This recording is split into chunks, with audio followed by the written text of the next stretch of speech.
Estimados amigos, soldados del Ejército de Salvación, camaradas, es una linda oportunidad de reencontrarnos en este nuevo domingo para celebrar un nuevo encuentro unido desde casa, y la idea es compartir la palabra de Dios con ustedes. Para este día pensé en Jesús, pero también pensé en los acontecimientos antes de Jesús y los acontecimientos posteriores a Jesús. La palabra de Dios en Gálatas 4:4 dice: pero cuando vino la plenitud del tiempo, Dios envió a su Hijo, nacido de mujer y nacido bajo la ley. Cuando llegó la plenitud del tiempo, sucedieron estas cosas. Y pensaba en las cosas como estaban sucediendo cuando nace Jesús. Había una madurez política, social, que permitía la unión de pueblos. Por lo tanto, la transmisión del mensaje también era fácil. Y por lo tanto, era la plenitud del tiempo para Dios. En esta mañana, Manuela estuvo leyendo en Lucas capítulo 18, versículo 35, un texto bíblico que habla acerca de un mendigo, un ciego, que estaba al borde del camino mendigando. La palabra dice que este hombre estaba ciego, no podía ver los acontecimientos, pero sí, evidentemente podía escuchar, porque escucha murmullos, y su pregunta fue: ¿qué está pasando? Que había tantos murmullos. Y la gente se le acercó y le dijo: es que está pasando Jesús por aquí. Me pareció muy interesante el hecho de que le digan que estaba pasando Jesús, y no era una persona desconocida. La gente ya conocía que Jesús estaba en la zona y las cosas que estaba haciendo, así que por lo tanto fue un llamado de atención para este mendigo y ciego. De tal manera que cuando escuchó los murmullos un poco más fuerte, que significaba que estaba un poco más cerca de él, empezó a gritar: Jesús, hijo de David, Jesús, hijo de David, ten misericordia de mí. El texto también dice que algunos discípulos le hacían callar porque como que lo distraían a Jesús de lo que estaba haciendo, y por lo tanto le dijeron: no molestes al maestro. Sin embargo, en medio de esos gritos, Jesús lo escucha y se acerca al mendigo y le dice: ¿qué quieres que te haga? La respuesta de este mendigo fue: quiero ver. Y Jesús le dijo: bueno, recibe la vista. La palabra dice que él recobró la vista y fue directamente a alabar a Dios al templo. Es interesante las diversidades de cosas que pasaron en los tiempos de Jesús, que hoy son una bendición para el pueblo de Dios. Pensaba, por ejemplo, en los 10 leprosos, 10 hombres que estaban aislados, ¿sí? Algo así como nosotros, pero con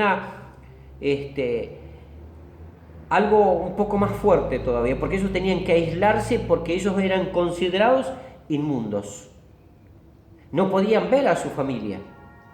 Lo cierto es que ellos, estando aislados, lejos, también escuchan. Y evidentemente también vieron que Jesús venía y comenzaron a gritar: Jesús, hijo de David, ten misericordia.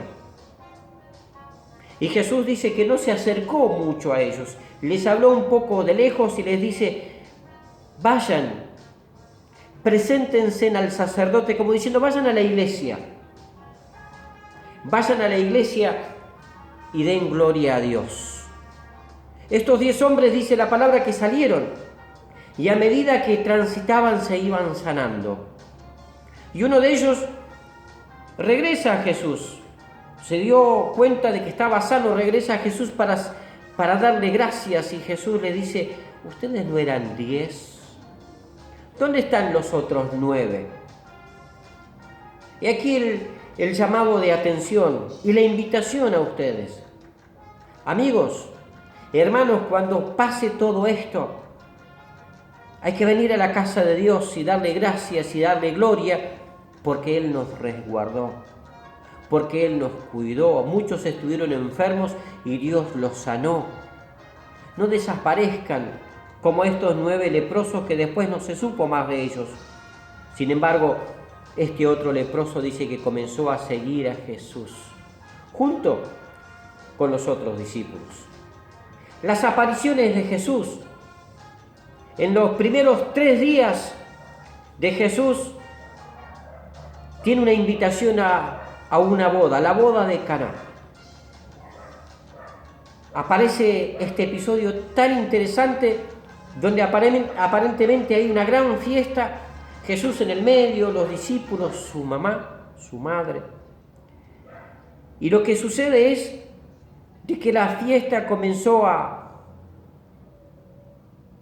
andar, pero se quedaron sin vino. No sé cómo ilustrarlo en estos tiempos. Nos quedamos sin comida, se apagó la música, pero lo cierto es que no había ánimo de fiesta. Y la madre de Jesús se acerca y le dice: se quedaron sin vino. Y Jesús les dice: ¿y yo qué tengo que ver al respecto? Lo cierto es que aparentemente le insistió en la necesidad que tenía de que hubiera vino. Y es allí donde la palabra dice de que Jesús mandó a los siervos que estaban sirviendo en la boda: llenen todas estas tinajas con agua. Y ellos obedecieron, llenaron las tinajas con agua, y después Jesús oró.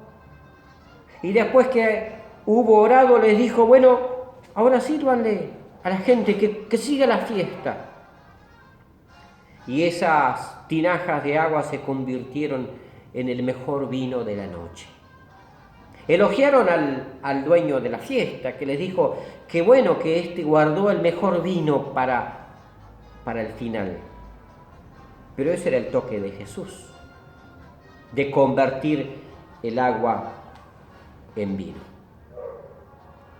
Quiero compartir con ustedes esta idea de que cuando Jesús pasa por algún lugar, Él deja su marca, Él deja su señal.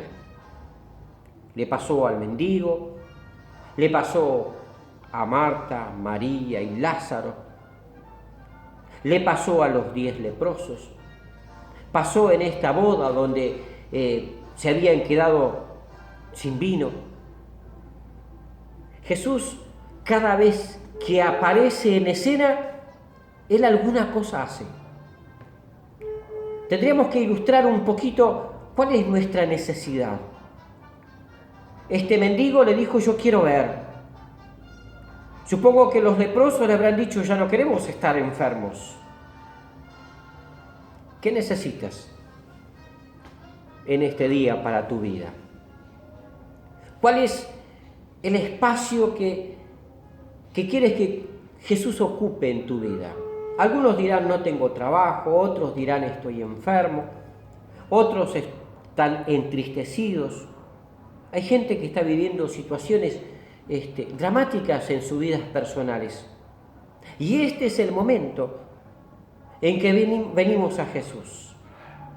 Sí, podríamos hablar de la prostituta que estaba al borde del abismo porque iba a ser apedreada por el pueblo. Y dice la palabra que llegó Jesús.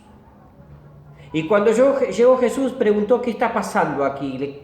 Le contaron lo que estaba pasando. Esta mujer fue encontrada en una actitud de pecado. Y la ley dice que hay que matarla. Y entonces Jesús comienza a ilustrar algo en la tierra y les dice, bueno, aquel que no tenga ningún pecado, que arroje la primera piedra. Y dice la palabra que al momento que él levantó la vista no había nadie. Es que todos hemos pasado por esa escena de ser pecadores y estar en pecado.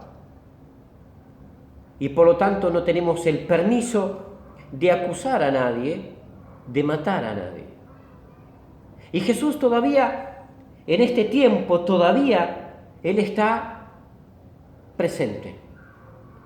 Y Él quiere pasar, y me lo imagino pasando frente a tu casa. Invítalo, no lo dejes pasar. Invítalo a entrar. Invítalo a compartir tu vida.